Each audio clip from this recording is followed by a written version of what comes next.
அப்படிப்பட்ட ஒரு நிலைமைக்குள்ள போயிடாதீங்க. தயவு செய்து தற்கொலை, ஒரு சூசைட் பண்ணிக்கணும் என்ற ஆவி உங்களுக்குள்ள ரொம்ப விளையாடிட்டு இருக்குதுனாக்கா, அந்த ஆவிய ஆண்டவர்ட்ட ஜெபம் பண்ணி தொரத்துங்க.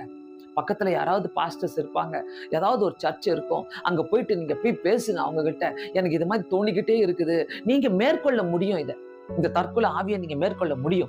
தற்கொலை ஆவி உங்கள மேற்கொள்ளக்கூடாது. நீங்க தற்கொலை ஆவிய மேற்கொள்ள முடியும். யோசிக்கலாம். தயவு செய்து யோசிக்கலாம். நீங்க அப்படி சான்ஸ் குடுத்துறாதீங்க உங்களுடைய வாழ்க்கையில. அதுதான் முடிவு கிடையாது. நம்ம அதுக்காக பிறக்கல. நம்ம அதுக்காக வாழல. அதுக்காக நம்ம பேரண்ட்ஸ் நம்மள இதுக்காக நம்ம படிக்க வைக்கல.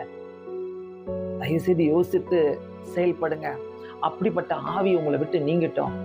திருடன் திருடவும், கொல்லவும், அழிக்கவும் வரான். கர்த்தர் நம்மளுக்கு பரிபூர்ண வாழ்க்கையை கொடுக்க வந்திருக்கிறாரு. இந்த நேரத்துல எப்படியாவது கொஞ்சமாச்சும் யோசித்து உங்க கண்ணீரெல்லாம் துடைக்கிறதுக்கு ஒருத்தர் இருக்கிறாரு. உங்க கவலை, கஷ்டம் எல்லாத்தையும் துடைக்கிறதுக்கு ஒருத்தர் இருக்கிறாரு. அவர்கிட்ட போய் நீங்க சொல்லிடுங்க. ஆண்டவரே, மனசு ரொம்ப பாரமா இருக்குது.